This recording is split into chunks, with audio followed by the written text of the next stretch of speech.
All right. So, I plan to talk a little bit about the oncoming grand solar minimum that actually has already started on this channel a little bit.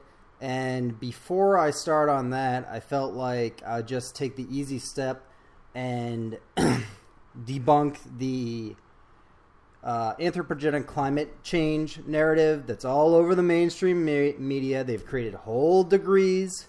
People got PhDs in this crap. And with just two graphs here, I think we're going to debunk this thing. So the first graph here is from the Vostok ice core samples. This was gathered just a few years ago. This is in 2009. I think that's about right. Maybe the core samples were taken a little bit earlier than that. But this isn't that old. And you can see here, the blue line is CO2. This is the oldest time. This is the newest. This is the present. And we can see that CO2 and temperature, they followed pretty closely around 12,000, 11,000 years ago. Then they split. There's a pretty big split there. They split. And over here, in the last 4,000 years, CO2's been going up, and look at the temperature. Zoom, zoom, zoom, zoom. Up and down, up and down, up and down, up and down, up and down. So if CO2 is this runaway greenhouse gas, primary driver of climate on the planet, how is the temperature not going up through the roof when CO2 is going up like this? Why isn't the temperature following the rising CO2? Well, the answer is obvious. It's because CO2 doesn't cause the temperature to rise. That's the only conclusion you can reach from looking at this graph. I mean, seriously. If CO2 is the driver of the climate, then the temperature has to follow the rising CO2.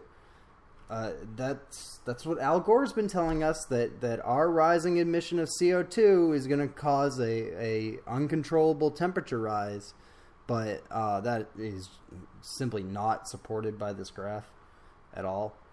And then there's this one more graph right here. This is also the last 11,000 years, and this is just the temperature.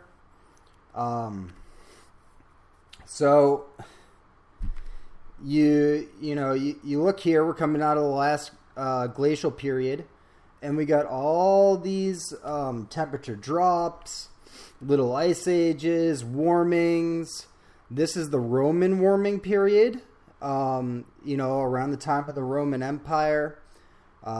Here's the Dark Ages when everything collapsed. The medieval warming period, and then more recently there was another cooling. And then in the present age, we've warmed up a bit. But what I want you to notice here is, one, we're not even close to the warmest period in the last 11,000 years. Not even close.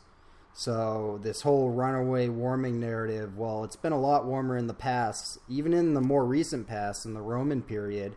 And they were fine, and they didn't, die of floods, and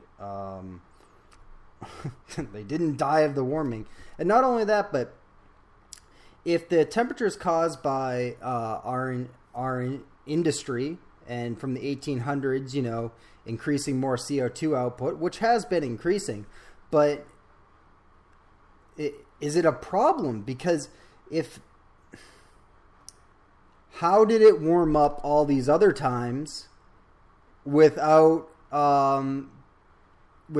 people adding CO2 to the environment? So how did all these other temperature spikes happen without people adding CO2? Like, why this time when the temperature rises, and it's not higher than most of these peaks? Why now is this temperature rise in particular caused by CO2? And I don't see a good explanation. Why now? I think the much more reasonable explanation is these temperature spikes are caused probably by the sun, and probably by our sun, our solar system's location inside the galaxy. So It looks to me like the sun goes through phases. That would make sense because that giant fireball in the sky, or what I think is probably a plasma ball, that thing drives our climate. Not somebody taking too many car rides, or a coal power plant putting out a little bit too many pollutants. It's just the whole field's just absurd. The whole thing's just absurd. So I wanted to make this video before going ahead and talking about some of these other climate cycles and the grand solar minimum, just to get this out of the way. It's just ridiculous how ridiculous this whole theory is. I can't believe that there's whole fields, whole sets of people that have gotten $100,000 degrees in this, and I'm sure there's PhDs in this field. And how do you go and get a PhD in this field and not, like, these two graphs just totally debunk whatever they're doing? It's just nonsense. The whole thing, it's just the whole narrative is nonsense. It's a joke. So, I mean, that's that. And I'll provide a link to these in the description. Till next time.